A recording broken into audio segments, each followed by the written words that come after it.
You wanna go take some pictures?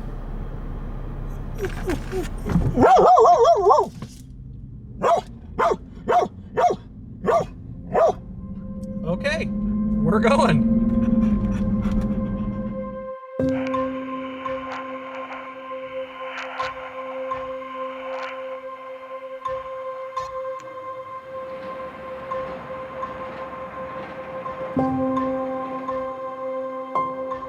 My original intent of making this video was to explore the concept of why we love photography so much, why I love photography so much. And I wanted to take us through the whole process of making a photo, from loading the film to composing the shot, developing the roll, and finally scanning and printing a physical, tangible photo that I could hold in my hands. Unfortunately, along the way of shooting this video, I made what I thought at the time was a disastrous mistake that was going to ruin the whole thing, and I was going to have to reshoot the entire video over again. Luckily, however, once the dust settled, I found that the results were actually really good, in my opinion, and even led to what I think is one of the most interesting landscape photos that I've ever taken. So to set the stage a little bit for you guys, I did something that I do often, and that's choose one of my cameras, grab some rolls of film, load up my gear into my camera bag, grab the dog, and just hit the road looking for something cool and interesting to photograph. This time around I did have a target in mind, and it was the rural town of Cove Fort, Utah, which I'd driven through many times, but I never stopped to photograph anything, which I'm glad that I finally did, because despite my best efforts to sabotage this whole thing, Cove Fort did not disappoint. I've been doing a lot of deep, introspective road trip thinking today, and something that just came to mind is that I've been shooting film for about 3 years, and the price of film has slowly been rising during that time. I see a lot of people who are upset about it. What I find funny is that the people complaining about it online are the same people who are spending $8 for their iced vanilla latte coffees. And to them, I just want to say, show a little bit of responsibility. You know? Just a little bit of financial maturity. Because it's kind of embarrassing.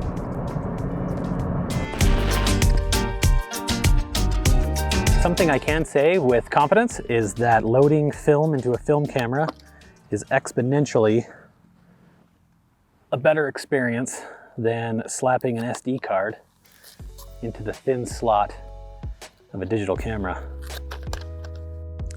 I'm gonna load up my Hasselblad with some Cinestill 50D. I've only shot a couple rolls of this, and so far I've been quite impressed.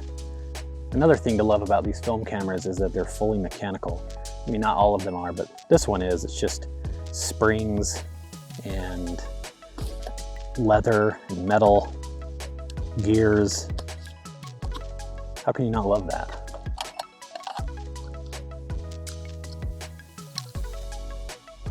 Eventually you'll get over the fear of loading film. At least I assume. I certainly haven't yet. That is a very satisfying process.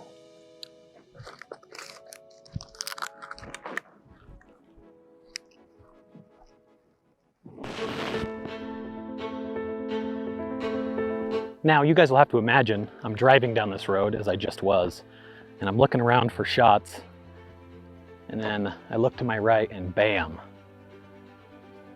there is a beautiful shot right there. Of course, you guys don't know what I'm talking about yet.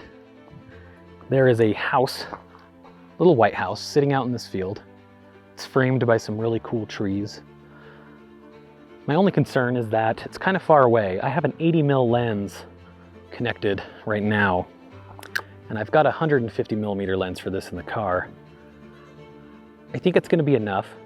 I don't want to be punched way in. I'd like to be able to see the landscape around this house. I don't mind if the house is smaller in the frame, but I easily could have drove right past this and not seen it. Glad I didn't.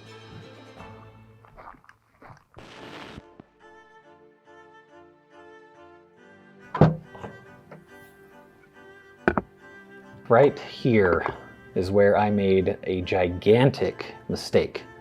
You see, I didn't just change lenses here, I also changed film backs because I had another film back that was labeled Cinestill 50D that I decided to use instead because this film back runs a little smoother.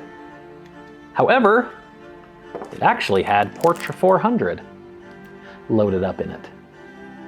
What does that mean? Well, it means that I overexposed every single shot taken in this video to 3 times the amount of light was actually required. And at this point, he has no clue the mistake he's made. And he wasn't going to find out until after the development process. The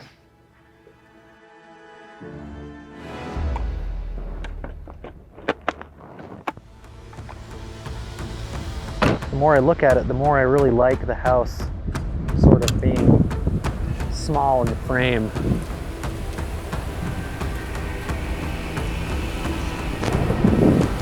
Here comes that storm.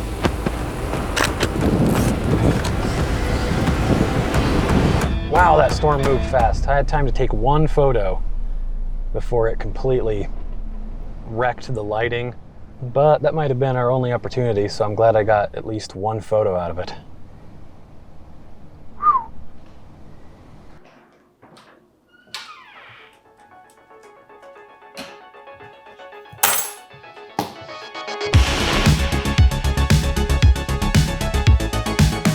Do I recommend developing your own film at home? Yes. And it's not necessarily because of the cost savings either, which is nice. You can save a lot of money, especially if you're developing a lot of rolls.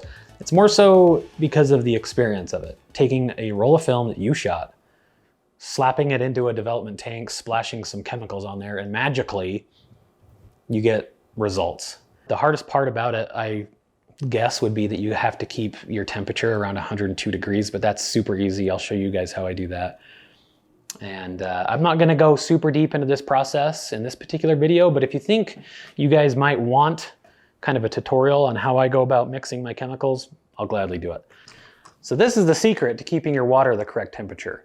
This guy, super simple. You pop it into your container of water, set the temperature, and it babysits it for you. That's it.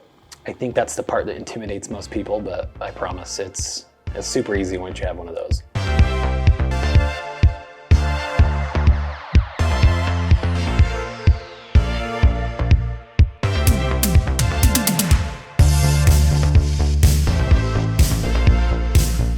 I can't always help but feel a little bit of hesitation when I reach this point in the development process, because I know what's done is done. What's in this container is locked in.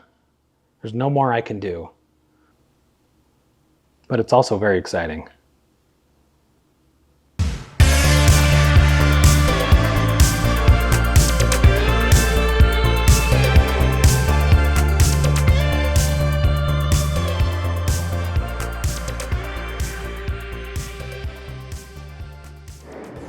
So there I was, unspooling my film for the first time and seeing immediately that I had overexposed the entire roll. I could tell this because you generally don't want your negatives coming out looking almost black.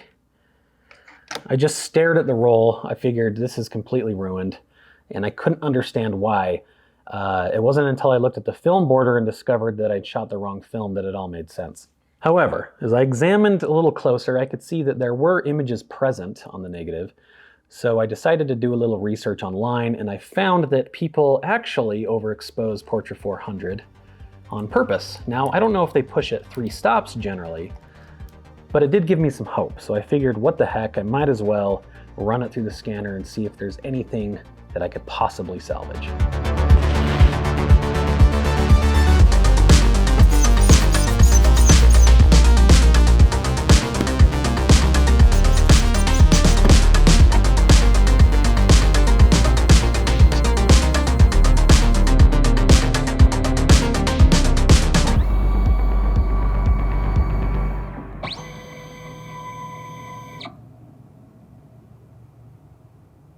Imagine how surprised I was to find that not only was there an image salvageable on this roll, but that it was a pretty good one too.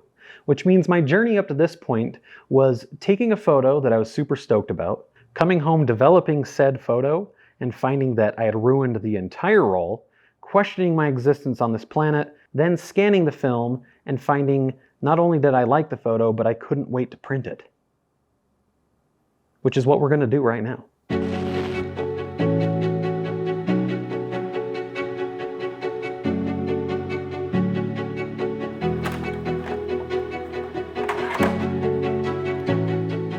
The printer that I'm using is a Canon Pro 1000. I've been very impressed with this printer. It will print 17 inches wide and it'll print as long as you want. What I've been more impressed with is this amazing paper. And this is Hamamula, which is just fun to say. It is their photo rag, and this stuff feels, it's got that handcrafted feel to it. It feels like somebody made this in their bathtub and sold it on Etsy. Okay, maybe that doesn't make it sound very good, but trust me, this stuff is fantastic, and it's got a price tag that goes with it, so I don't always use it for every print, but I think this specific print really calls for the more textury style paper, and I think it's gonna look amazing on the Hanamula photo rag paper. I'm actually very excited for this print, and I feel this way almost every time I print one of my photos, so I highly recommend printing your work, whether it's at home or at a lab, whatever. Just start printing it, and trust me, you'll start looking at your photography in a completely different way.